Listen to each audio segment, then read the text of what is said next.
ahead and call this meeting to order of the Higher Education Budget Committee. So the first thing that I would like to do is, you all had the minutes emailed out to you for January 13th, 21st, 26th, February 2nd, and February 3rd. I'd like to entertain a motion to approve the minutes. Anybody? Yes. Representative Wassinger, do you have a second? Second by Representative Woodard. Is there any discussion on the minutes? Okay, all those in favor of approving the minutes for those days, please say aye. Aye. Opposed? Okay, thank you so much. Okay. So as you all know, we have 3 budget hearings today, 3 schools that we're excited to hear about. You all have had the information mostly emailed to you, and then we also have the hard copies. So I'm wondering if, for the IT person, hang on just one second, let me ask a question.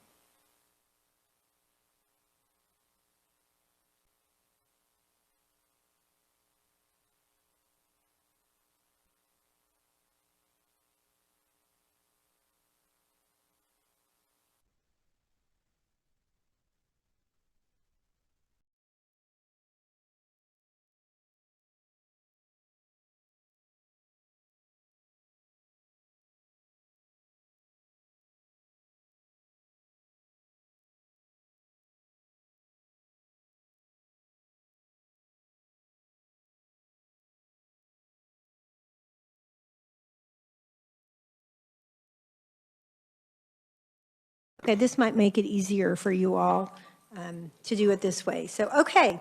All right, we are going to start with Kansas State University. President Myers, I think you're with us on WebEx. I am, Chair. Is that true? Okay, great. Well, then we're doing about 15 minutes of presentation, just so you know, and then questions afterwards. So the floor is all yours. Thank you very much, and it's great to be with you. Frankly, I'd like to be there in person. That's getting kind of tired of this myself, but I guess this is a safe way to do it. Anyway, great to be with you. Thank you for your public service, your willingness to serve, and I'm delighted to talk to you about our K-State budget. In the template that you asked for, the slides that were prepared, the 10 slides are in front of you. I'm not going to refer to those specifically. I'm going to go through them kind of in sequence in my comments, but not referring necessarily to them. Maybe from time to time. So the first thing that was asked for is a mission. Of course, Kansas State University is the land-grant institution for the state of Kansas. And what that normally means is that it brings along with it not only great teaching, but the research piece, particularly research and extension. So we're in all 105 counties in research and extension, which does all kinds of work, from urban food programs, master gardener, to the research in Western Kansas on how to keep the Ogallala Reservoir from depleting due to substituting better irrigation methods and so forth. So that's us trying to help every citizen of Kansas, either educationally or with research, to have a better life or a better business or a better prosperity. And it's we're proud to be that. We're very proud that we're the land grant institution. One of the questions asked was how we spent our COVID-19 funds. And that's the 3rd or 4th slide in. You can see the chart there. Before we talk about the funds, let me just say that I take some pride in the fact that our faculty, staff, and students could figure out a way to stay open during the pandemic and do it safely. Not only safely for our campuses, but also safely for our communities. We convinced ourselves in the spring of 2020 that we could stay safe on campus, brought staff and faculty back at the in-person classes in the fall, a hybrid in-person virtual, and remained safe. And we kept the community safe. We were not the site of super spreader events in our residence halls, in the dining facilities, anywhere on campus. to include, we also started a limited number of fans in football. They didn't become super spreader events, nor have they become super spreader events in our basketball venues and in volleyball. So we learned how to do it. We're proud of the fact that we fought through it. We kept open. It took a lot of work. I mean, we devoted a lot of energy to this. I would say particularly faculty who, after spring break, when we said students aren't coming back to campus, faculty, for those of you that teach in person, you got 1 week to convert that all to an online virtual modality. Some were really adept at that. Others hadn't done that before. So we asked a lot of our faculty and their staff, and they turned to. And I don't think anyone would vote in general to replace the in-person experience for a university education. But in this case, it worked. And you'll see later on, we were able to graduate a lot of folks and have a lot of success through that modality. And when I say our classrooms were open, so was our research. We shut it down pretty much in March, April, May, and then started opening things back up in June, because a lot of the research, you're working in more confined spaces with other colleagues, and it becomes just a little bit of a risk for COVID in those situations. But we figured out how to do that as well. We are currently, like we were for the spring, this fall, we're 2/3 of the spring. I mean, like we were last fall, we're 2/3 hybrid, which means in-person / virtual, and then 1/3 virtual, just totally virtual. Of the funding there, I would only say that if we didn't have these funds, it would call into question our ability to stay open, because you can see the kind of things we had to do as we surveyed our HVAC systems. If we wanted to meet the ventilation standards that would enable these classrooms to be used, we had to do some improvements, and we used some of the funding for that. Testing, contact tracing, we used money for that. Some for public safety, of course, for security and that sort of part. IT upgrades and laptops for those that were now asked to work remote, or students that needed laptops to be able to study. We used a big chunk of money for that. And of course, a lot of the money was dictated by the federal government to go to student aid. And those are large numbers. And we used some of it for those self-supporting units on campus, like housing and dining has to be totally self-supporting, like parking has to be totally self-supporting. Some of the money was used, since we had to provide housing and dining refunds, to help with that expense, because that was not a planned expense, and it was, as you can see, almost $10 million. So without this support, I'm not sure we could have stayed operating. So we appreciate the COVID money. Just a quick note, it didn't replace the operating budget. It had very specific uses that had to be tied directly to the pandemic, to COVID-19. I'd like to talk a little bit about how they helped address new cost. One of the slides there, and I think it's slide 6, said I wasn't going to use the slides, right? Well, I'm not really, but I'm just going to refer to slide 6 because there's a statement at the top. What COVID funding did not do was address some of the big financial losses that we incurred, and I mentioned some of those. The total was $96 million for us. I think, I can't speak for KU, I think they talked to you yesterday. They would probably say theirs was closer to 120 million. I just can't remember what Doug has said from time to time, but more than us, because they're bigger than we are. But to accommodate that, we had to take deep budget cuts, and then we didn't wait to see what the impact was going to be on our budget. We started pulling budget levers very, very early. And part of the ways we've been able to exist and stay financially in decent shape, and by the way, we just went to the bond market to refinance some debt last month in January, and Moody's gave us, had to rate our financial worthiness again, and we have the same rating now that we had pre-COVID, which we think is pretty good given the strain that COVID has put on our resources. But you can see the levers we pulled. Administrative furloughs, over 1,400 people have been impacted by that. In addition to that, there were voluntary salary reductions. So our coaches, all the administrators, all the deans kicked in parts of their salary, took voluntary salary reductions to help us meet our budget. We eliminated vacant and student employee positions, but the shame there is that a lot of the students need these positions to make the money to allow them to pay for their rent and their tuition and their books and so forth. So it was a tough thing to do. Terminations and layoffs, and then just cut operating expenses every place we could. And you can see the numbers over there of the amount we saved. But we didn't wait for for a handout. We just said we're going to start pulling levers, and we pulled levers. And I would say we're in decent financial shape at the moment. And I've been very careful about obligating any resources, given a lot of the uncertainty around the pandemic and other areas of our revenue.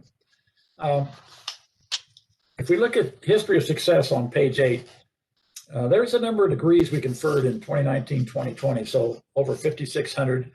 95% of our graduates, it's actually 96, but we'll settle for 95, are employed or further in education. So our placement rate's really high.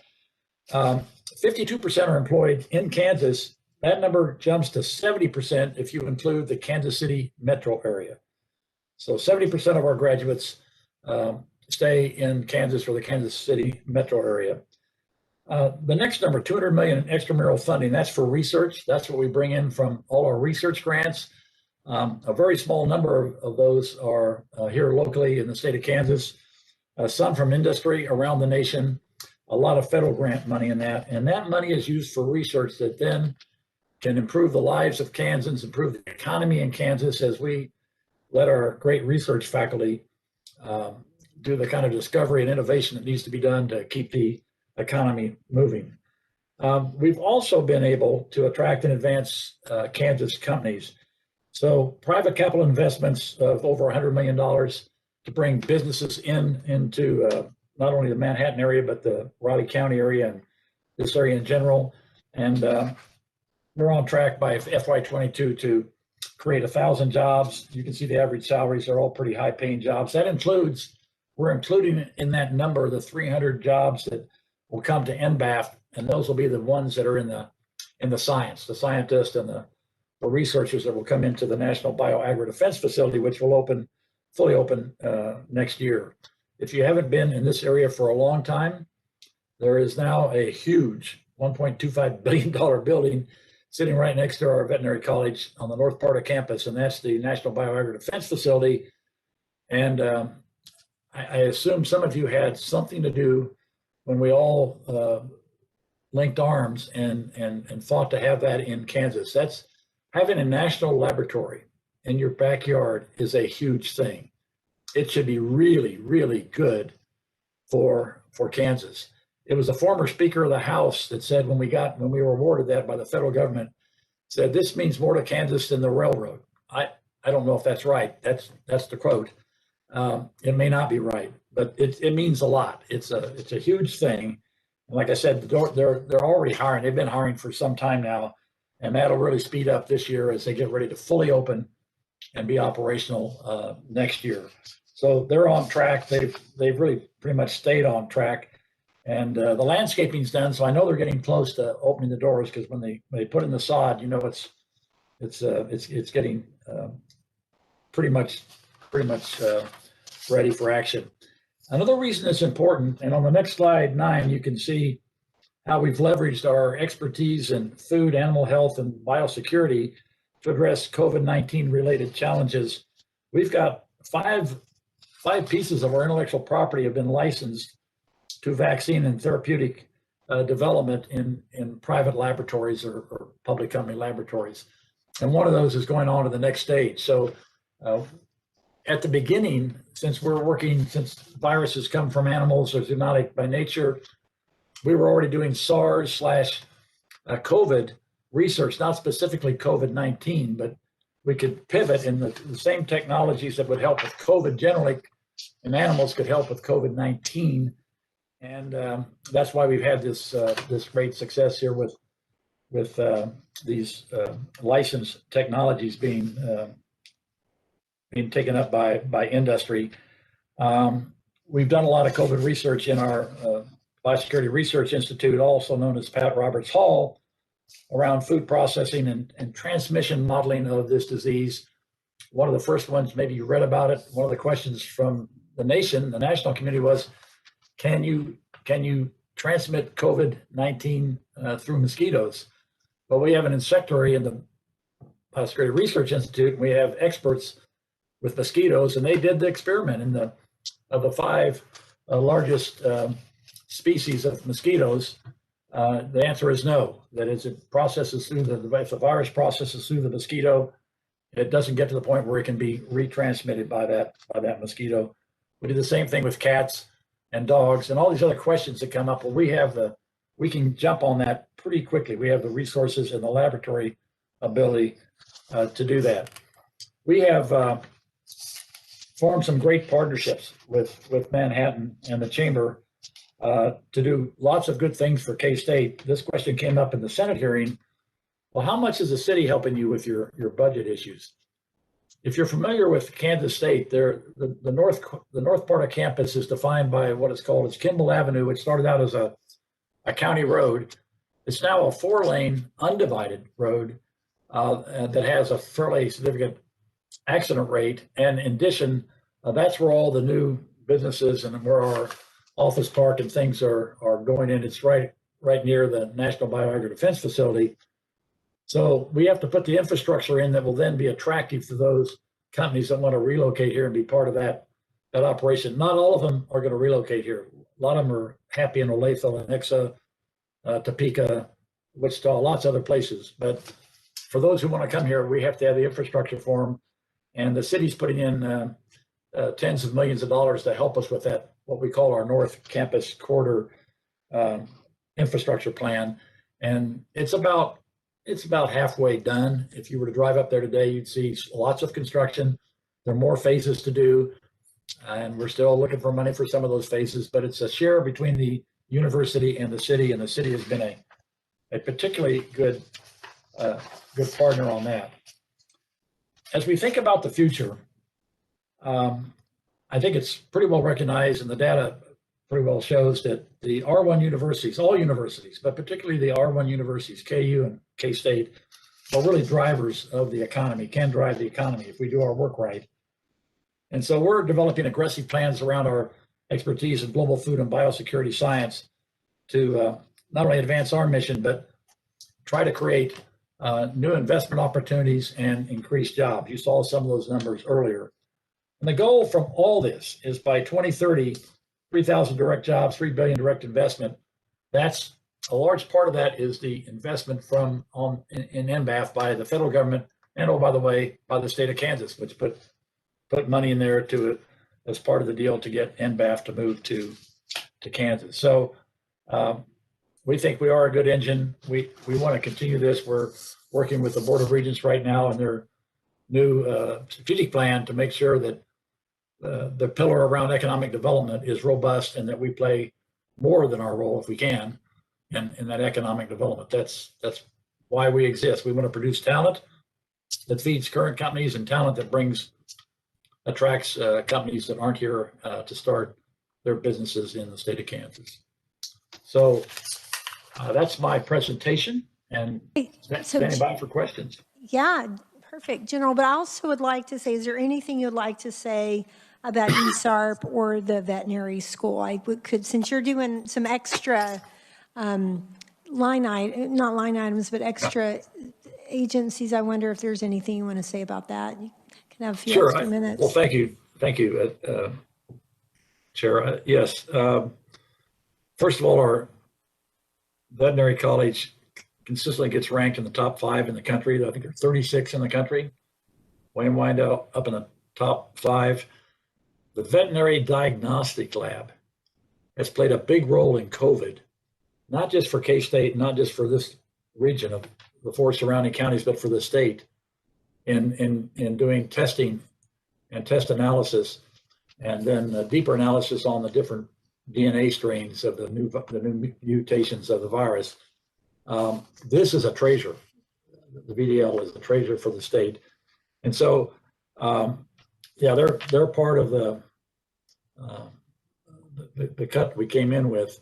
And it's really, really important. And one of the things we've focused on, and our Dean Bonnie Rush is focused on, is trying to make our veterinary college even more relevant to Kansas, and trying to get students who graduate as doctors of veterinary medicine stay in the state of Kansas, particularly out west where big ag is alive and well.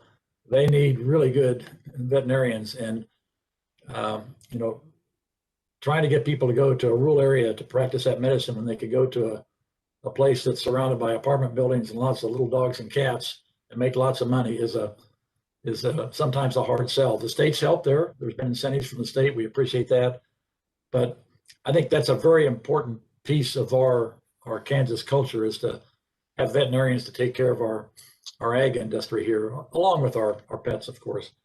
And then ESARP, I mentioned extension of research, and I know there are folks on the committee from Wichita. You may remember an efficiency move. We tried to shut down one of our research and extension locations, the Pear Center, and boy, did we hear it on that. That was we thought that was one we could maybe get by with closing, but we got cards and letters from lots of businesses, mainly in the landscaping business, says, listen, we count on that center for their expertise in terms of what kind of flora and fauna we're going to be planting here in Kansas and that sort of stuff, and the experimentation. So it's still open. We found a compromised way to partner with the community down there in Wichita and keep that open. But that research they do spans the gamut. I'm always surprised. I mean, they talk about family well-being. They talk about health. They talk about wealth transfer. If you have large land holdings and you want to transfer some of that to your children or other entities. Financial planning, ag planning, and I mentioned the research around water and sustainability of agriculture in western Kansas, where the aquifer is depleting. I mean, they're involved in all that stuff. I mean, if there's one thing that has a direct impact on Kansas citizens, it's probably that, and not to mention urban food, because when you get in, particularly the Kansas City area, that's a huge issue, particularly with a lot of the underrepresented minority groups there, trying to find fresh food, fruits and vegetables, and the urban work they're doing in those areas is really quite remarkable, and making a difference not only in people's lives but in their pocketbooks. So I guess that's what I'd say. Yep. About those. They're two great functions that happen to reside with K-State because we are the land grant, I guess, and we're proud of them, and we use them, and we support them. Mm-hmm. Great, thank you so much.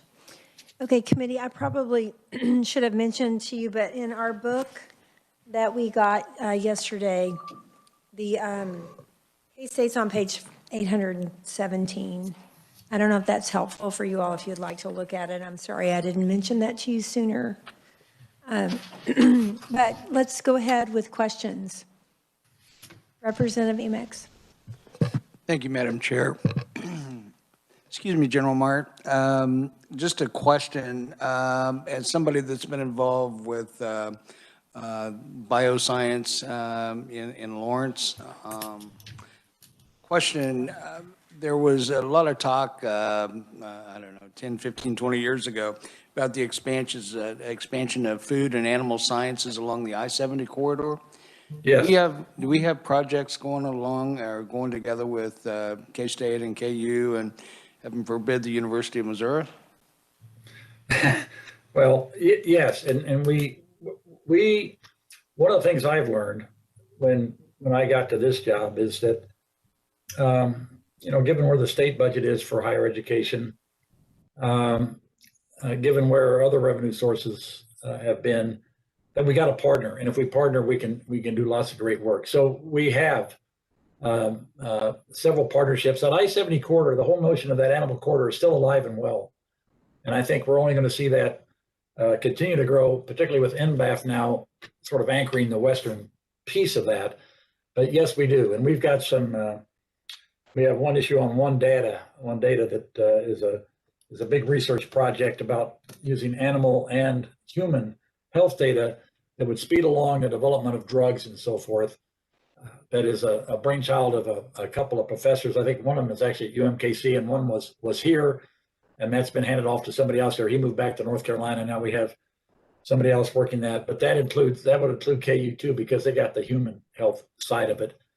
And yes, we're open to partnerships. Most of you probably know that Chancellor Gerard and I work very closely trying to find ways we can cooperate. And whether it's in Johnson County through Edwards campus, Olathe campus, or on other projects, yes, if we can find ways to cooperate, we're all in, both of us. Sometimes that doesn't always translate to the rest of the folks. They have to be brought along a little bit. And I would say, yes, that would even extend to the University of Missouri. They've got a great veterinary college there, a great university, I think we have to admit. And anyway, but yes, we're open to all that. And we do have lots of projects going. Thank you, General Meyer. Thank you, Madam Chair.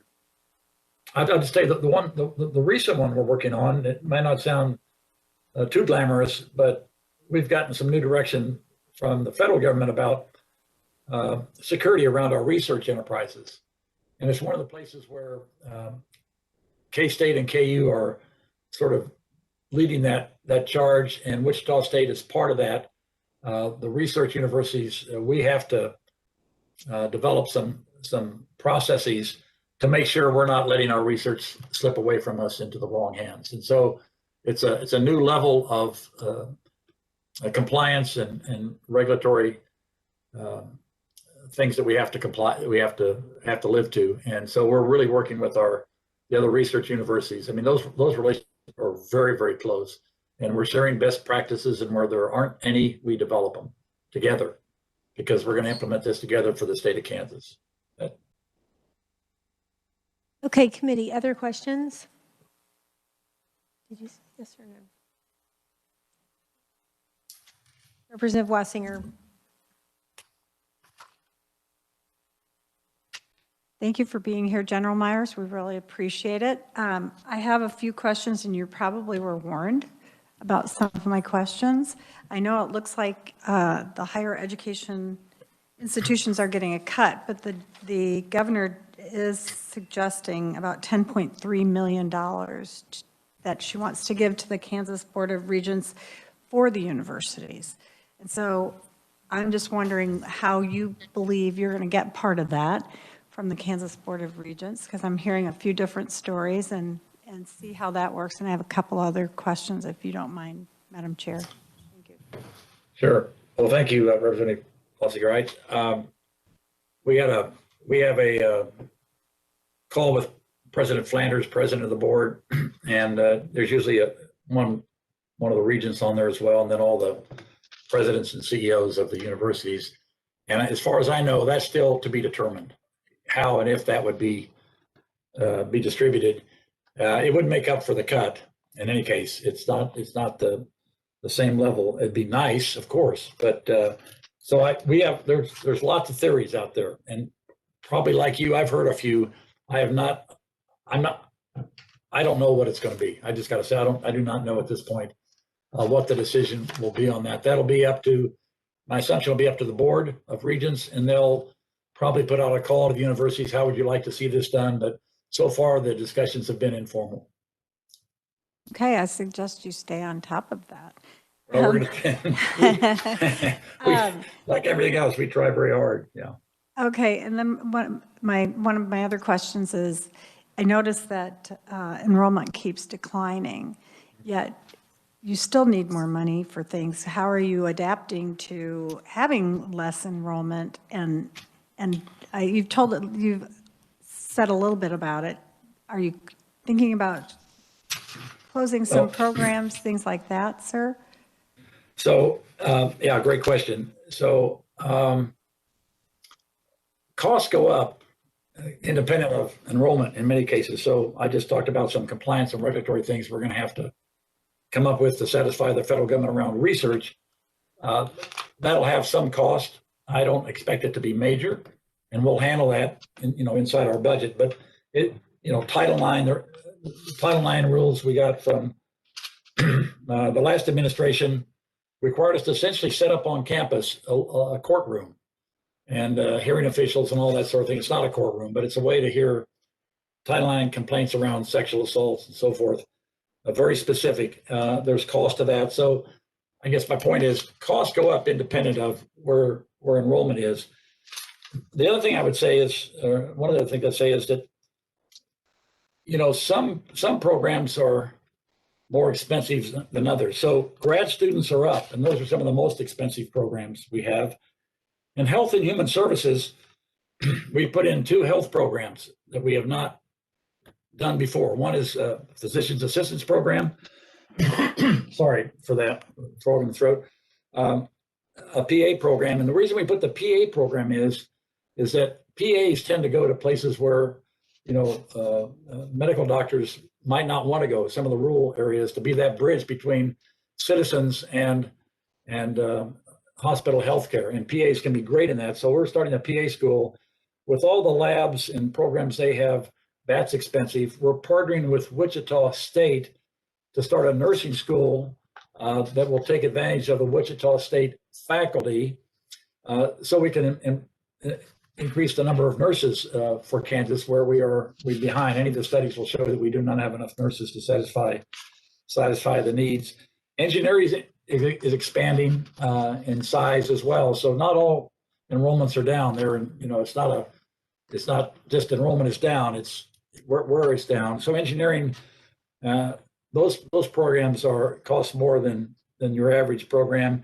And even in our College of Education, programs are up, and a lot of those are in masterate or doctorate programs, which are expensive. So I would just say that what we'd like is just a stable base that we can operate from. It'd be nice if it was indexed to some sort of inflation, because costs go up as they do for you and the rest of us at some rate, and over time that catches up to us. So the only other thing I'd say is that we get 60% of our general operating budget from tuition revenue, and the less the state does, the more it's put on the families and on the students.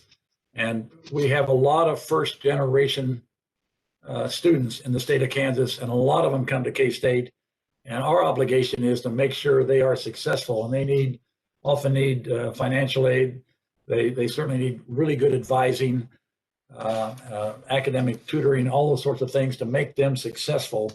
And that takes extra resources as well. So as that part of the state population tends to increase, if we don't want to leave that group behind, it just takes resources to do it. We're committed to doing that. And I'd say we do a really good job. Actually, we can do better. We're always striving to do better. Okay. So Thank you very much, General. Okay, go ahead. I'm sorry. That's all right. I know we're short on time, and I have I know you are. I one more apologize. Sure. quick question. Sure. And I'll preface it with, I do have 3 Wildcats that I've sent through K-State. So this is not. Thank you. Thank you. Yes, you're welcome. You can send me a check anytime. I wanted to ask you about a list of buildings that K-State has built in the last 9 years. And I wanted to know, and I don't expect you to have the answer today, if you could give us an accounting of the maintenance funds that you've created for each of them. Sure. Happy to do that. Yeah. Okay. Yeah, happy to do that. All right. And those are, if you need me to send you a list, I can do that as well. But I have 1, 3, 7, 8 buildings since 2012. Okay. So thank you, sir. I appreciate your time, and thank you, Madam Chair. I'll ask Sue Peterson to reach out to your office and get that list to make sure that's our list, and then we'll give you that information. Okay. Okay. If you would send that to the committee assistant, then he can disseminate that information to all of us equally. Thank you, sir. Sue's on the line. She'll do that. And thank you for your 3 Wildcats. And maybe you're too young to have grandchildren, but it's No, I'm not. really. So We thank you can start, very we can much. start thinking about that. Well, thank you all for your again, I for your think we have a willingness few to- more questions. We just have a Oh, couple okay, more sorry. questions, so. Sorry, okay, sorry. Yep. Representative Rogers, and then I have a quick question, so, yep. Mr. President, thanks for joining us, and my list of questions got shortened because of time, but last year before, we talked about a plan that to gain students back to K-State, a recruiting plan of some sort. We know numbers are down. We know Kansas graduates are down.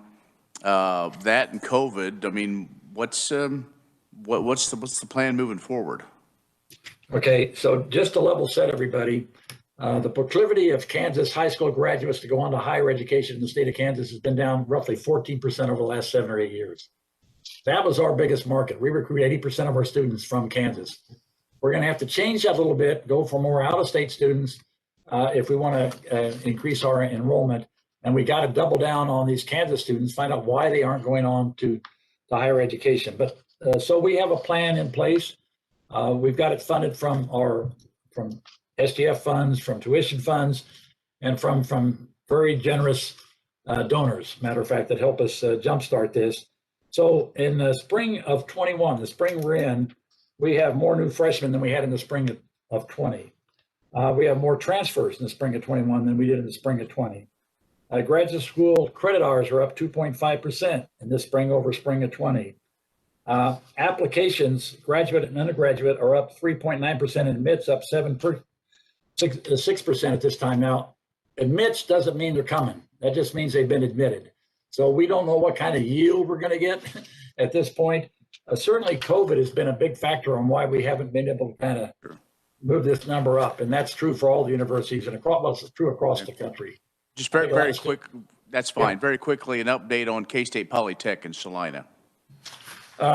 Doing great. Their enrollment's been going up. We can't house all the students that want to be in the residence halls because they were always built to be pretty small. So we've got an embarrassment of riches there. We can't house everybody. We've got to use some of the facilities of some of the other universities that have either gone out of business or whatever there in Celina. The aviation program is chock full of folks.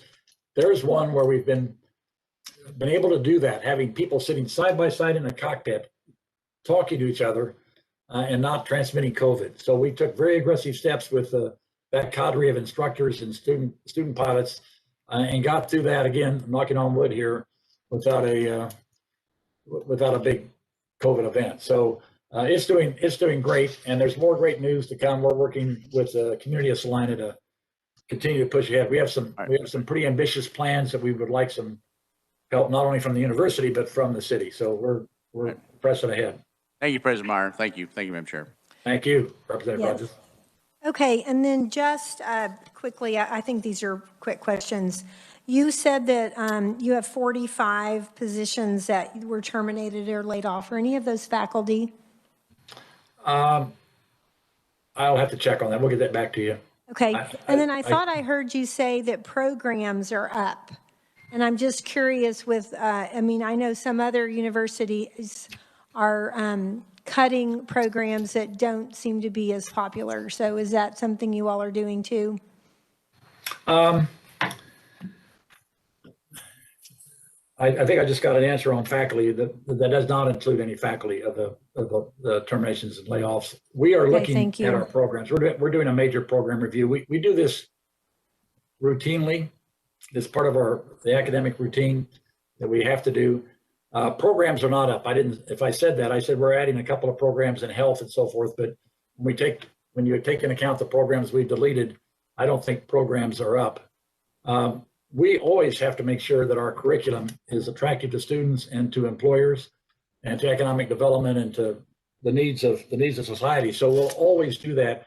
But with COVID, we want to make sure we take advantage of this urgency around COVID, around the financial issues that it brings with it, to make sure we're a lot more agile and flexible than universities have traditionally been in the past. So we're looking at all that, just as you stated, Madam Chair. We're looking at all that.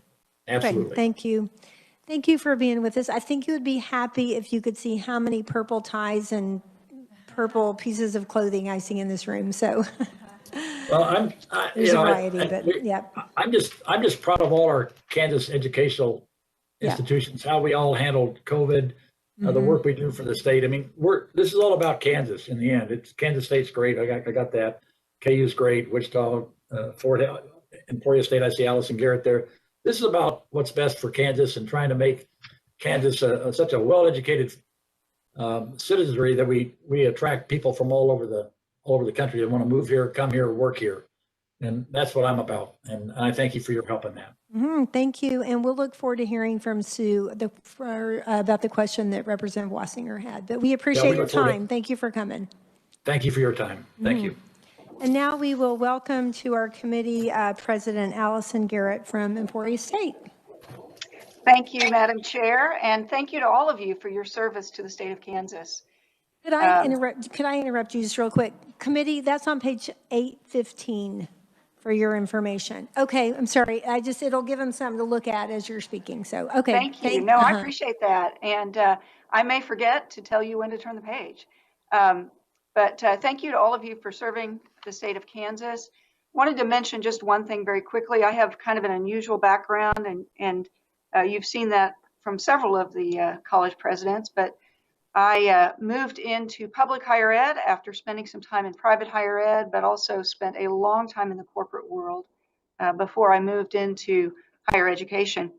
At Emporia State, our mission is to prepare students for lifelong learning, rewarding careers, and adaptive leadership. And we think we do a pretty good job of that. I'll share some metrics that allow you to get a sense of where we fit compared to some other schools on a national basis.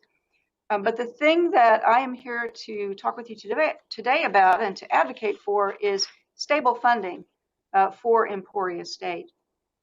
If you look on slide number 3, we've got just a few of our outcomes, and I wanted to mention 2 or 3 that I'm very proud of. Just in the last 3 years, we have had 3 straight years of an all-time high student retention rate, 3 straight years of an all-time high number of graduate students. In the last 3 years, in 2 of those years, we've had the highest number of graduates in ESU history.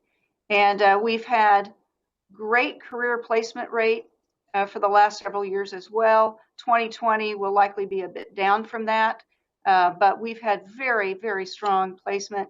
And for the last 5 years in a row since 2016, our students have graduated with the lowest average debt of the universities in the system. And so we are really working hard to produce a lot of graduates for the state of Kansas and to make sure that they're making it through in a timely fashion and with relatively low debt.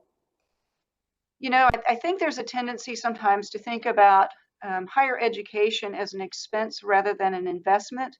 But one of the things that we know about jobs of the future is that 9 of 10 new jobs require a college degree.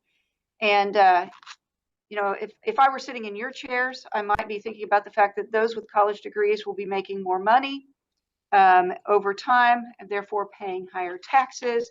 And they will be more recession proof, less likely to avail themselves of a significant level of government aid. And the higher the degree level, the higher the salary, the higher the taxes. So I believe that investing in ESU, investing in higher education is really something that can be of tremendous help to the state of Kansas as we navigate a future that will look a bit different than the present. If you'll look at slide 6, I want to give you just a few quick metrics. 87% of our undergraduate students are Kansas residents, 62% of the graduate students are Kansas residents, and we know that 85% of our graduates remain in Kansas. Another almost 6% are in the Kansas City, Missouri area. So our graduates tend to stay in the Kansas area once they complete their education here at Emporia State. And we've really focused on preparing students who can meet the needs of Kansas as we move forward. If you'll look to slide 7, I want to mention just a few key areas of that talent pipeline. for the state of Kansas. You know, we are well known for the Teachers College at Emporia State, home of the National Teachers Hall of Fame and the National Memorial to Fallen Educators. And we've produced more than 3,000 education degrees in the last 5 years. And something you may not be aware of is that we actually guarantee our education graduates. So if a school district hires someone who just isn't working out, we will work with that school district to rehabilitate that person or refund the first year of salary, which I don't believe we've ever had to do, but we do guarantee our graduates. We've also focused on innovation, in particular, looking at programs that will drive the future economy. Things like data analytics, computer science, cybersecurity are areas where we have been investing. So we have created some new programs, but we've also, over the last several years, eliminated 11 different programs and about 10% of our workforce. Emporia State is home to one of the small business development centers here in Kansas. And through the work of the Small Business Development Center with businesses in our region, which drops almost down to Wichita, we've created a lot of new businesses, new capital has been invested, new jobs have been created. And for every dollar invested last year, there was almost $111 returned. And so our Small Business Development Center is doing a lot to support the Kansas business community and ensure its strength. And finally, there's been a little bit of talk already about the need for nurses in Kansas. Starting in 2019, we actually doubled the size of our undergraduate nursing cohort. And just this semester, we are launching our new Masters in Nursing and our new online RSN to BSN. Both of those programs will be incredibly helpful in building out the healthcare capacity of the state and will be particularly helpful in rural communities. Our NCLEX passage rate for our nursing graduates last year was 97%. That's about 10% above the Kansas average. So that investment in Emporia State Nursing is really paying off for the state of Kansas. If you would move on to slide number 8. We are the 3rd largest employer in Emporia, and our enrollment today covers 30 or more states and around 35 different foreign countries. So we have a lot of revenue that is coming into Kansas because of our enrollment, but also events that are happening here in Emporia because of ESU events like athletic events will generate significant tourism revenue. Some of that is just the normal day-to-day college athletic events, but just a few months ago, we learned that Emporia State had been tapped to host the 2024 and 2026 Division II National Track and Field event, which will bring thousands and thousands of participants and spectators into Kansas. And of course, there are a number of really significant local events that bring people from all around the world to Emporia. Unbound, the bike race formerly known as the Dirty Kansas, brings people from all over the world, and Emporia State helps with that in a number of ways, including by providing housing to those riders. Dynamic Disc, a company that was founded by one of our alums while he was an Emporia State student, hosts national and international disc golf tournaments. Emporia has been named the #1 disc golf venue in the country. And a more recent new thing that is happening in Emporia is the Halfway to Everywhere Music Festival. So Emporia State has been very involved in all of those events that bring a lot of tourism dollars into the state of Kansas. If I could, let me just turn my attention briefly to some of the financial challenges that I know you're aware Emporia State faces. We're not dissimilar to the other higher ed institutions that you will hear from. And I just asked my team to take a quick snapshot. How much did we receive in state appropriations in 2008? How many dollars did we receive in state appropriations in 2022 based on the governor's budget? We're down about $2 million in state appropriations. And We have had some enrollment challenges that have been a bit exacerbated by COVID. Let me just mention, you heard me talk earlier about a number of areas where we've had really remarkable enrollment performance. We were on track through May for our third year in a row of an increase in our incoming freshmen, and that did not materialize. One of the big areas of loss for us was international students. So we did have some enrollment challenges. We are down 49 noses this year compared to last year. If you look at it on a full-time equivalent basis, just over 100 students. During that time period, from 2008 to 2021, today, the HEPI, Higher Education Price Index, went up by almost 31%. So we've had $2 million in cuts and about 30% increase in costs for the university. One of the things that is true is, though, that we have continued to try to invest in those market-driven programs. And so that means that the cuts have actually been deeper. I mentioned that we have cut 11 programs. Over the last 7 years, we're down 11 programs. That is down by about 10% of our workforce. That includes faculty, staff, and on the faculty side, it does include tenure track and tenured faculty members. So we've had to take some painful cuts over the last several years in order to position Emporia State to continue to support our students and continue to invest in the programs that will be needed by the employers here in Kansas in the future. On slide 10, you'll note that as you heard General Myers mention, we've been shifting the financial burden to students.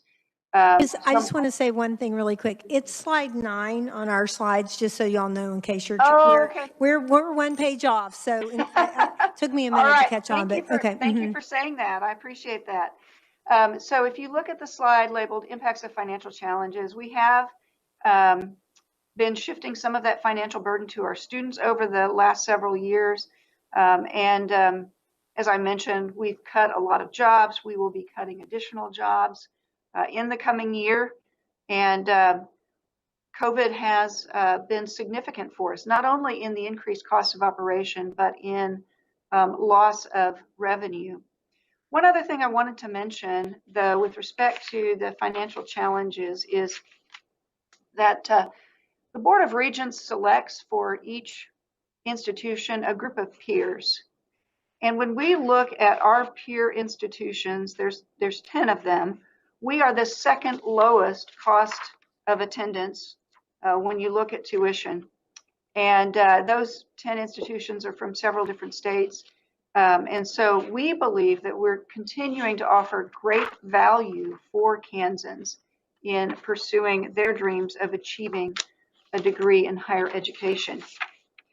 There is a slide, and it's labeled COVID funding that you will see. And we have received some funding from both the state, the federal government, and our county that has been very helpful to us. We've had to pass a portion of that along to our students, and that was very helpful to them. And we have been able to use that COVID funding to cover the expenses, and they're the same sorts of things that General Myers mentioned for the university. What that funding has not done, though, is cover the lost revenue, and that has been significant for the university over this last year.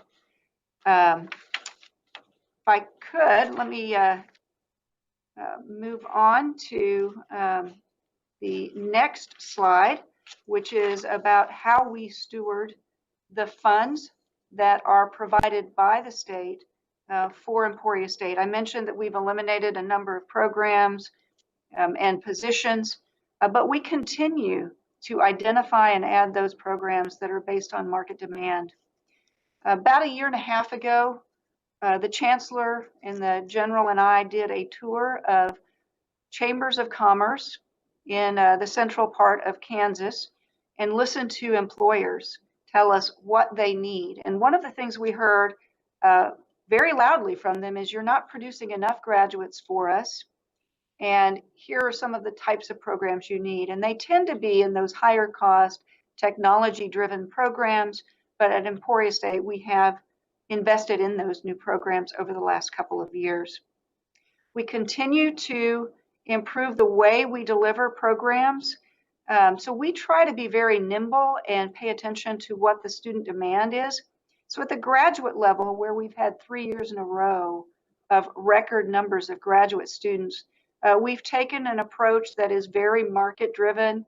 It's sometimes referred to as the carousel approach, so that if you're a graduate student, you can pretty much start whenever you decide you're ready to start.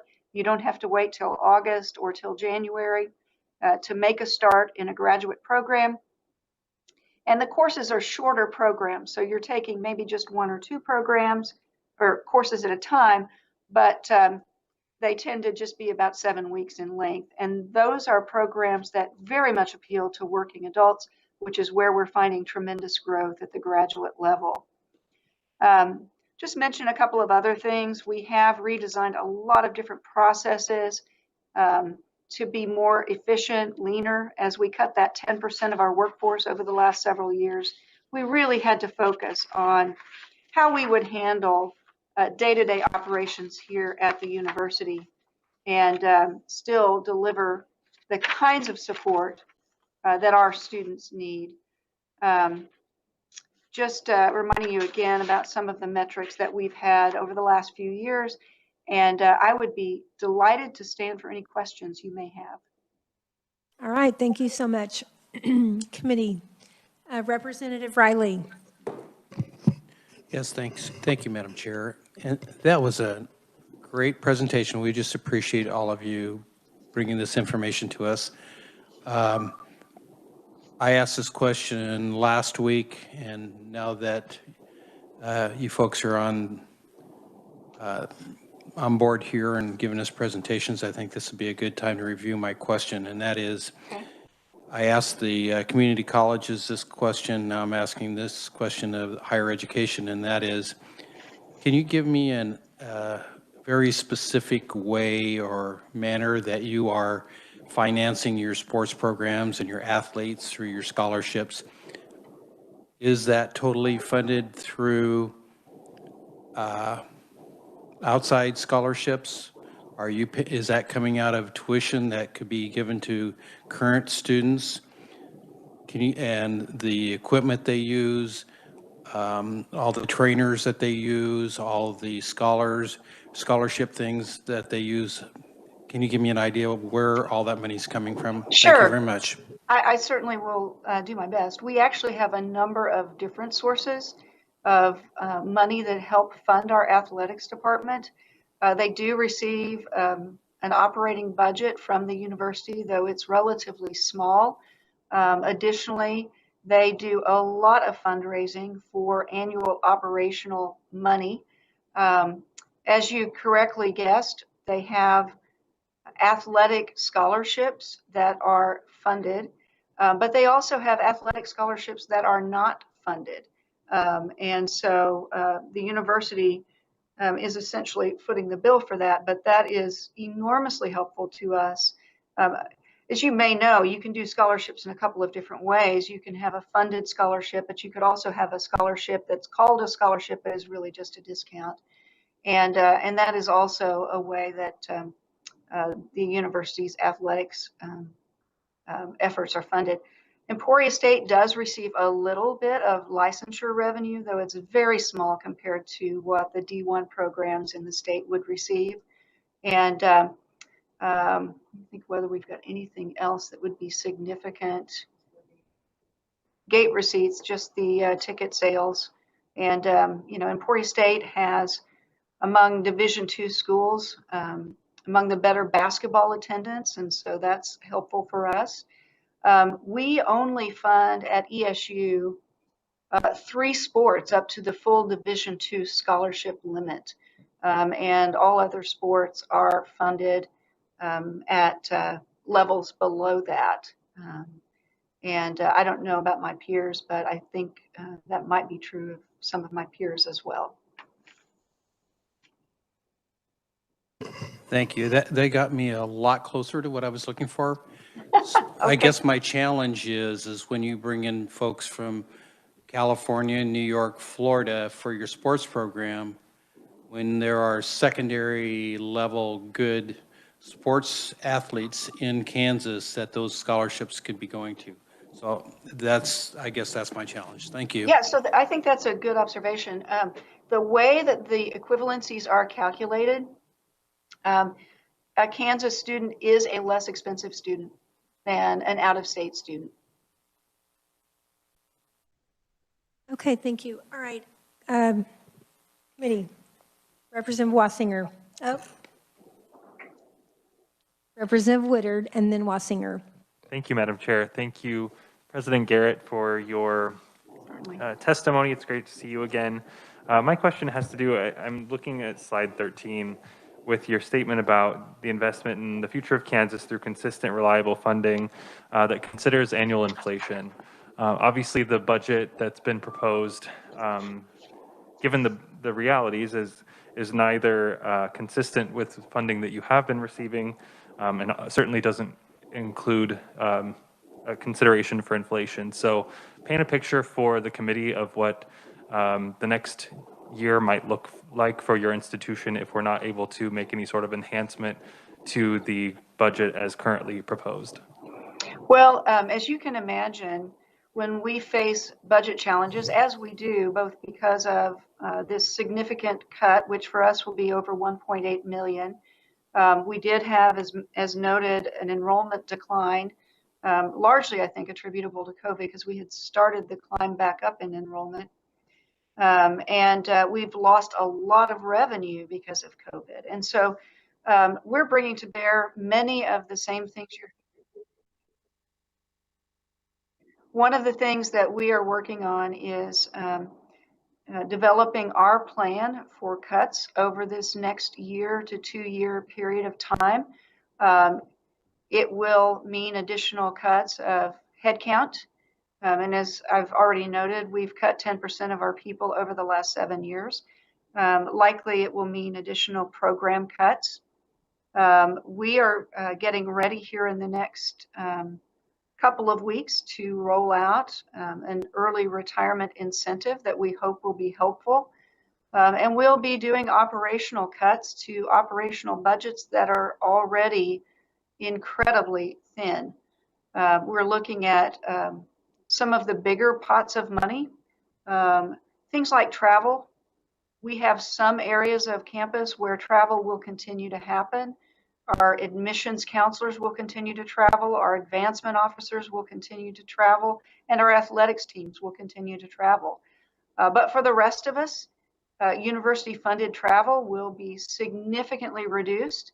It makes some sense right now because many conferences have gone to virtual conferences, but it will be incredibly painful. One other thing that we will be visiting with the Board of Regents about is what happens with respect to tuition and fees. Just to give you a quick sense of the magnitude of the governor's proposed budget cut for Emporia State, if we were to make up that cut, not even taking into account the fact that our operational costs also increase every year, if we were just to make that cut up on tuition, for us, it would be about a 7% increase in tuition for undergraduate students. Thank you. Thank you, Madam Chair.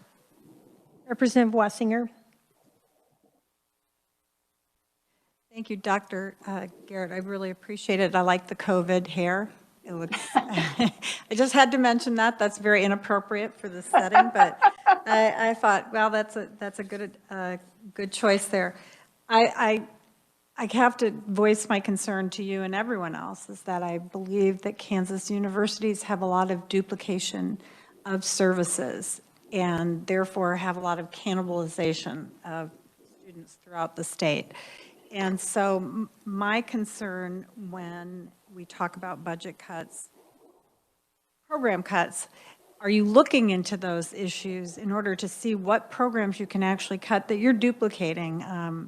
As wonderful as it is to hear that K-State has started a PA program and starting a nursing program, I kind of had to shake my head. since they've never had one. So I'm wondering how you've planned for that in the future. And I have a couple Yeah. other questions, and you've heard some of them, so you can go ahead if you Yeah, want to yeah. answer them So- ahead of time, you can. I think that's a great question, and I will just note with respect to nursing, nursing programs do tend in many ways to be fairly geography specific because you've got to assure that those nursing students are able to do clinicals. And so having nursing programs in different areas of the state, in my opinion, is incredibly important. And of course, we have an insufficient supply of nurses in Kansas right now. When I went to college, I actually majored in English, but over the years with the corporate experience, and now being in charge of a university, I sometimes play economist. And one of the things that I believe is incredibly important for the future of Kansas is affordability and access. Do we have an accounting program at Emporia State? Absolutely. Does KU have an accounting program? Yes, they do. Are we really competing all that much with KU for the accounting program? I don't know that we are, and our price point is so much lower. And I don't mean to pick on KU in particular, but different consumers will make different choices based on the price point. And I think having a variety of price points available in the state of Kansas is incredibly important to Kansas consumers. Okay, then another thing I would like to encourage you is to discuss with the Kansas Board of Regents about the $10.3 million that the governor is wanting to allot to the Board of Regents. And there have been different answers to that question by the president of the Board of Regents. So I just wanted to make sure that you were aware that that would pretty much put you back, if I kind of add up numbers, help everybody get closer. It actually would likely still mean at Emporia State that we would be taking a cut to our state funding in excess of $1 million. Okay. Also, if I could ask you, if you could, and I don't expect you to have the answer currently, but you might. You have Abigail Morse Residential Hall, and I would like some sort of information on your maintenance savings account for that, which is required by statute. Certainly, we would be happy to provide that. That project was a bonded project, and one thing that you will likely hear pretty consistently is certainly for bonded projects, that is a part of what has to be included as a part of the bond covenants. Okay.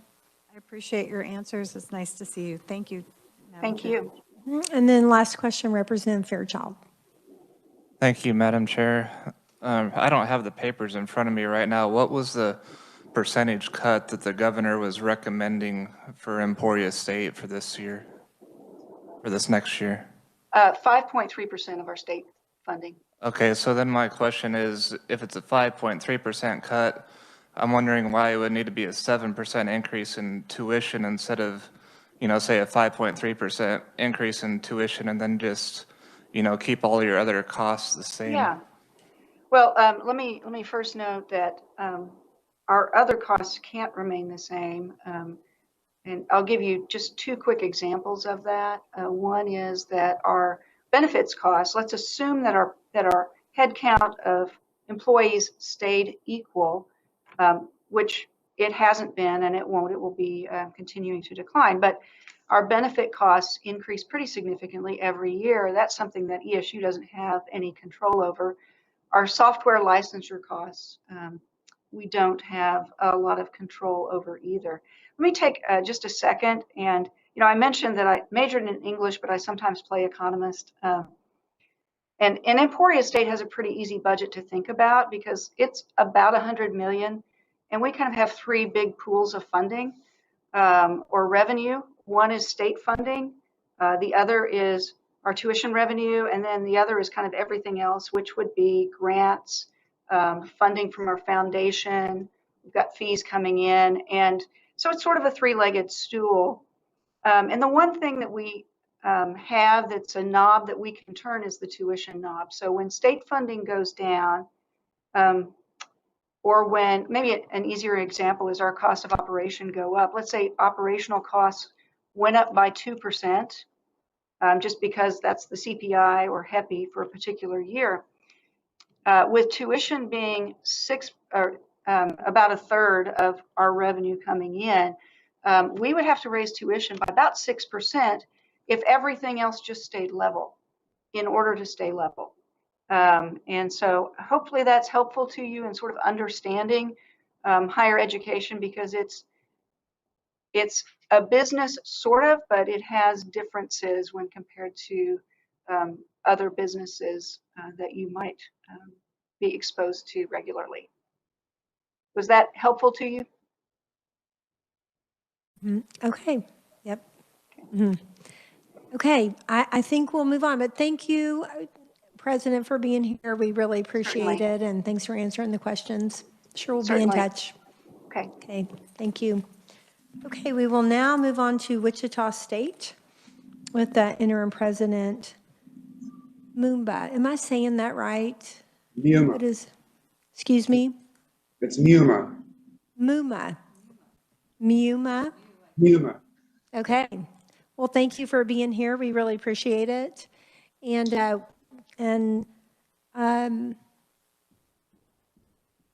we're looking for you on WebEx. Hang on. I'm here. Can you not see me? Not yet. Hang on. We're looking. Are you using your own name? Well, RM is how it's coming up on There you are. Okay, now we can see you. Okay, good. Okay, so again, about 15 minutes, and then we'll ask questions. So thank you for being here, and welcome to our committee. Thank you, Madam Chairman. Do you all have my slides? It seems that Yes, we do. Okay, great. And I might just let the committee know that Wichita State is on page 823 in your books. And then we also do have the slides. Okay, thank you.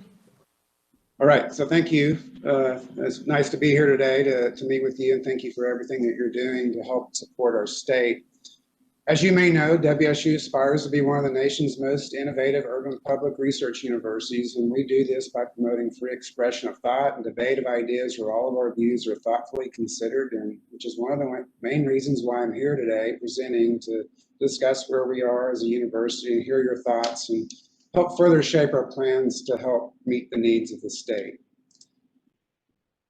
First, I want to point out a recent study that Wichita State did on its economic impact. We released our first in recent times a study that demonstrated that WSU is an economic driver within Sedgwick County and the region and the state. If you look at slide 2, Wichita State's total economic contribution to Kansas was an increase in jobs, but also that corresponded to $447 million in labor income. It's just under $1 billion in economic activity. And although the largest portion of that impact is concentrated in Sedgwick County, nearly 25% of it was spread across the remainder of the state. And I know you're aware that higher education has a negative outlook, and part of that includes rising tuition, rising costs, expenses outpacing revenues, and also the Kansas population is not growing. And we're working really hard to try to address those issues and live within those constraints. If you turn to slide 5, as I mentioned, WSU continues to strive to be one of the nation's most innovative urban public research universities. And doing so, we are committed to the Board of Regents Build a Future plan. It has 3 pillars: supporting families, providing an affordable education and a great student experience, supporting businesses by providing a talent pipeline that meets their needs, and then supporting increasing the economic prosperity of our community. We fit these pillars really nicely. And the purpose of our university is basically twofold. First and foremost is to provide an affordable education and access to all those living in our local and surrounding community. And we think we're doing a good job at this, as 80% of our students are from this region, and about 70% of our undergraduates stay in Kansas and work after they graduate. Secondly, an urban public research university I keep mentioning, like WSU, are in place to help solve problems with the most pressing issues of our community.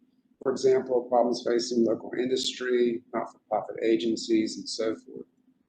A unique aspect of our university is to make sure every student has some kind of meaningful applied learning experience with businesses and agencies at the moment they show up on campus. Standing up our COVID-19 testing lab, where we have 30 students working, is a good example of this. It's to help keep businesses open, and a service you all are also using to assure the legislature remains open. All of this helps to address local workforce and community issues, and also helps to grow the Kansas economy. If you look at slide 7, in terms of affordability, you can see how our costs compare to other public research universities in the area. And slide 8 shows how we compare in the region. And we know you have a difficult decision to make in terms of other agencies competing for scarce resources, and we want you to know that we have plans to continue investing in our areas of workforce demand, helping our local industry, and most importantly, help our state economy. And we'd like to partner with you on the right mix of funding to move our priorities forward, and we have 3. The first one, if you look at slide 13, we know that 2 things are essential to help grow businesses: reverse declining population trends by bringing in more talent, and the other one is to support business growth. To assist in bringing in more folks to Wichita and Kansas and addressing our declining population and the problem of not having enough individuals to fill critical jobs, help build our economy, we will continue to grow our I-35 corridor approach to recruiting students. As you may know, we provide in-state tuition for specific areas up and down that corridor where we have businesses in common: Oklahoma City, Tulsa, Dallas-Fort Worth, and Houston. And we're recruiting students to fill WSU's critical areas of workforce in the local and regional economy. So far, we've been very successful in doing this, with a 200% increase in students coming to WSU from these areas.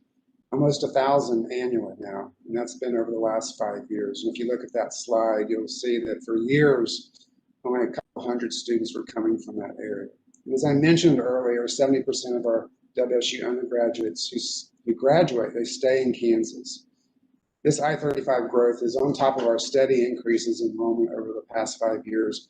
And just prior to COVID, we were growing about 4% a year. We dropped off a little bit this past fall, but that was entirely almost due to students from the high schools enrolling in concurrent enrollment. So the second priority, we are very focused on growing and developing new academic program in areas of workforce and industry demand. We have studied this extensively, and we're focused on, first of all, growing our engineering workforce. If you look at slide 15, there's no coincidence why Wichita ranks number 3 among metro areas for the highest concentration of engineers per 1,000 employees. This has been reinforced by the investment the state made 10 years ago by passing the University Engineering Initiative Act. But we know we need to do more. If you look at slide 16, in terms of growing new and existing businesses and helping provide that talent, we recognize the need to diversify. As all of you know, there is a data revolution currently happening in many of our industries, including manufacturing. Everything from advances in connectivity, sensorization, computing, and automation is changing the fundamental economics of how we do business, meaning this is of local, state, and actually national interest. This is also important to Wichita, given our city's manufacturing base. So we're working on creating a digital ecosystem to include the health sciences, and that's where we've been making a significant amount of progress. So slide 17 provides a timeline of where we've been developing this digital ecosystem. This past April 2020, the Board of Regents gave us approval to establish the National Institute for Digital Transformation. It's based on the strength of the National Institute for Aviation Research at Wichita State that focused on developing new technologies that can transform other industries, not including aviation, or not excluding aviation, and to drive economic development and support new ventures in Kansas. You'll see on this slide different technologies and employment sectors that will benefit from this ecosystem. In slide 19, in terms of supporting the talent pipeline in our community, the Board of Regents approved 4 new degree programs for WSU this past December. Listed on this slide, the top 3 are graduate programs in different colleges, and also a new applied linguistics degree. You might be asking, what does linguistics have to do with this ecosystem? Well, linguists' analytical skills are in high demand to conduct research, provide language-related technological services, and contribute to important insights on law, policy, and cybersecurity. The military hires hundreds of linguists every year to help with their cybersecurity problems. We believe adding this degree will add a different twist to the ecosystem and also provide a good use of a humanities degree. On slide 20, these new degrees are in addition to our newly formed School of Computing in the College of Engineering, our School of Digital Arts in the College of Fine Arts, and our undergraduate degrees in Applied Computing, Cybersecurity, and Homeland Security, as well as future graduate degrees we're working on in the additional fields of computing. And all of these degree options have related certificates and other short courses for those needing less than a degree. For the third priority, we're laser focused on growing our industry-based research. And as you may know, we surpassed $160 million in funded research for the first time this past year. The actual number was $169 million. A significant portion of that funding is with our industry, helping them solve some of their most pressing issues. Look at this slide 22. As you know, industry from Kansas, NetApp, for instance, NetApp is a data storage company that's been based in Wichita, and they're moving their headquarters to our campus, as well as a national global partner, Deloitte. Both will have a presence at WSU, working in the National Institute for Digital Transformation. So in collaboration with university teams, we'll be, for example, conducting development and certification programs, enabling increased speed to market of new globally competitive products, processes, and businesses. And NetApp will be central to this. One of the first things I did as a provost before I became the interim president, I met with NetApp to find out what were some of their needs that we could provide for them. And they said we did a really good job of producing computer scientists who know how to code and program. They want to sit in the corner and that's all they want to do, but they don't really know how to work in teams and collaborate and working in our new environment or their new environment. So we developed a curriculum that helped them train the many interns and some of their employees that graduate from Wichita State to show how we could help meet their needs. It was one of the first things that made them think that they needed to have a closer relationship with our university, and now they're building their headquarters on our campus, and there's a lot more collaboration and work that will come from that with our students and also our faculty. You may have heard that Deloitte will be launching a smart factory at Wichita to help companies conceptualize the factory of the future. And several sponsor companies will be participating in that endeavor, and you will recognize many of these as they're announced, because we utilize these every day in your own life. If you look at slide 30, you'll see where we have added several new businesses to our campus who are now working with our faculty and students, giving our students this added applied learning experiences, which also aids in their employment opportunities upon graduation. You look at slide 32, all of this is meant to grow our funded research as seen there on that slide, where you will see a projected increase close to $200 million in funded research by fiscal year 2023. Pivoting a little bit here to the question about what we've done with our CARES Act dollars, actually have helped us keep our university safe, accessible, and affordable, as seen here on this. If you look at slide 33, we're spending close to $5 million of our HERF-1 funding, with the remaining to be spent by June of this year. And then we spent over $5 million on IT and health and safety measures from our Sparks funding. Still waiting on our guidance and spending HERF-2, but expect to spend in similar ways, especially helping emergency aid for students. If you look on slide 34, it shows our various budgetary actions we have made to fill revenue shortfalls over the last year. while adapting to COVID. This is along with several years of additional budgetary actions that have helped us adapt to our new reality of less public resources. And then in closing on slide 35, besides our own internal reallocations and resources to help grow the economy, we've also made significant progress with investment from the state, in particular growing our engineering workforce. We are requesting that you continue assisting us in providing greater access to higher education opportunities in Kansas with the current resources that we're already getting from you all, but also extend the Engineering Initiative Act to 2032 and invest in digital transformation, as I described here, not only for our university, but also broadband access throughout the state. If we're going to grow a digital ecosystem, we have to make sure that we have high-speed internet access, and that access to the communities, not just locally around Wichita, but around the rest of the state. Be happy to stand for any questions that you might have. Thank you so much. I'll ask a first question, and that is, how can you give us an idea of your classes in the fall as far as what was virtual, how COVID impacted that? Also, because you're so lab oriented, so do you have any numbers as far as courses, as far how that went? So are you talking about this past fall? Yes. Yeah. Virtual, in person, how were you able to continue operating? So at any given time, 40% of our student population was taking in-person courses. The rest were taking a mix of hybrid, which could be like this kind of a format, Zoom or WebEx. And then the rest of the students were taking 100% fully online courses. In terms of the lab courses, many of those were still in person. We do have the ability to conduct some virtual labs, particularly in the natural sciences, but in engineering and some of those areas, they still need that hands-on approach. Okay, thank you. All right, committee, what questions do you have? Representative Wassinger. Thank you, Madam Chair.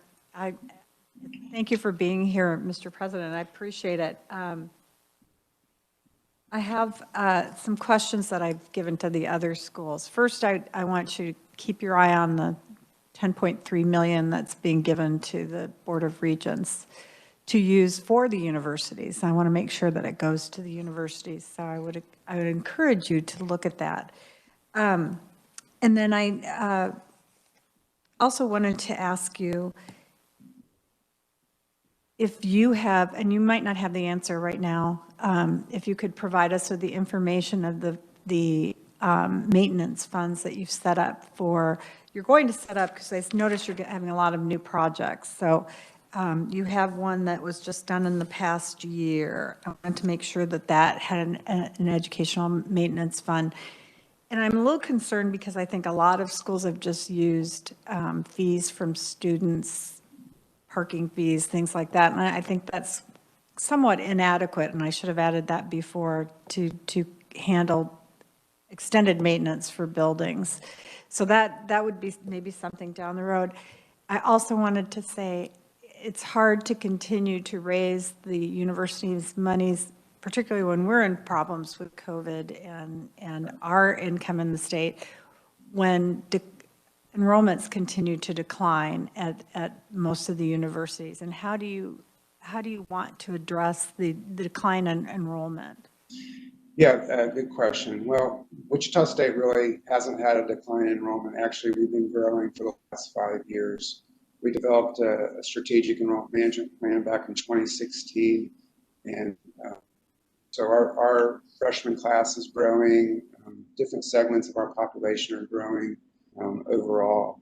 Now, this past fall, we did have a decline because of COVID, but that was entirely due pretty much from students who were high school students enrolled in concurrent enrollment courses, and we couldn't get them counted before the census date.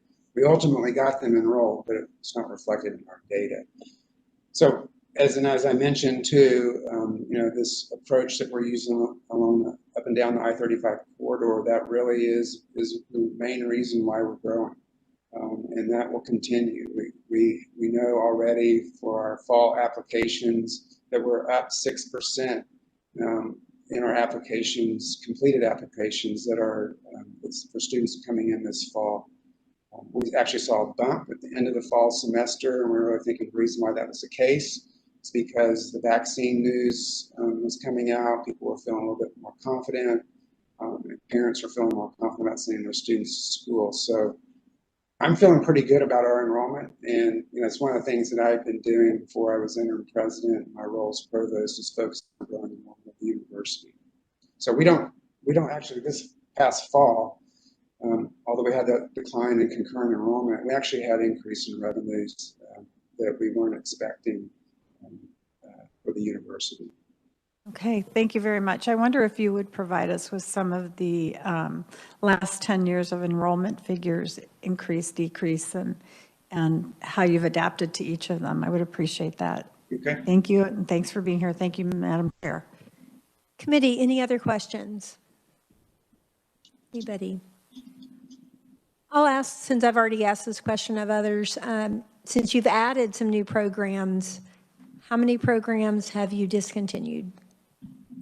Over the last probably 10 years, we've discontinued about 4 to 5 programs. We've combined some areas that have also helped. Since our enrollment is growing, we do not have a problem on our campus of low enrollment programs. We have many more students enrolling in pretty much all of our majors. We have a few that we're working on that will likely either combine with other programs or phase out. This past year, we just closed one of our programs in liberal studies. But just so you know, the university has been very strategic about our program, new programs, and we're only starting programs that we really feel like that will benefit business growth and helping supply talent to our business community. Okay, thank you. Representative Wassinger for the second. I am sorry to be a bugaboo. On your slide 9, it says freshman retention and 6-year graduation rates. Do you have, I would like to see 4-year graduation rates for sure, and I would like to get some information on that as well. That's kind of shocking, because that means that it's more expensive to be there for 2 more years. You're paying for housing, you're paying for parking, you're paying for all sorts of things, and I'm interested in seeing why you have that number. Thank you. Yeah.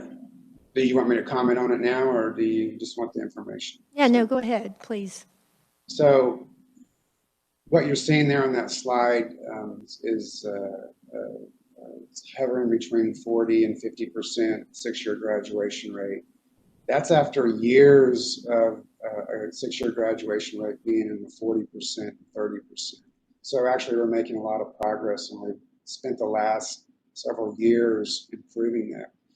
There are challenges in an urban public research university. We have a primarily a commuter campus. There's other metrics that we look at. 90% of our students who actually start an undergraduate degree finish in 6 years. That cohort that you're looking at is just for freshman cohort. So we have 80% of our students who transfer into the institution. So it's not exactly a fair representation of the success of our students who are attending Wichita State. So those metrics there that you see on that are what the federal government asks us to report on. And in terms of retention, again, after years before the numbers that you're seeing on that slide, we were in the 60th percentile in terms of retention. So we actually have made a lot of progress. I know that doesn't look like that in that 10-year period, but we really have. And again, we're looking at other metrics as well to make sure that students are staying on track. Okay, thank you. Any other questions? Thank you so much for being here. We appreciate it. And I have a son who's a graduate of Wichita State, so I know we all have our favorites, but you're right up there with me, so. Thank you. Thank you. Okay, committee, that will be it for today. And Shirley? Madam Chair, just because since we're doing recommendations tomorrow, I just want to remind everybody, if you have something that you would like to change in the budget, just send me an email, say I want to add $1 million to this fund, I want to add language to do X, Y, Z, and I'll get those ready for tomorrow. Okay, so did y'all understand, if you, as you've looked at these budgets, if you have something you think you would like to change, it would be good to let Shirley know. And another, just reminder that as we're doing recommendations, you'll just need to be here in person or in the building for when we vote on the recommendations. Okay, thank you all so much. And Barb, did you have some, Representative Wassinger, did you have anything? No, Madam Chair, I apologize. Okay, thank you all. Have a good evening. Stay warm. Bye.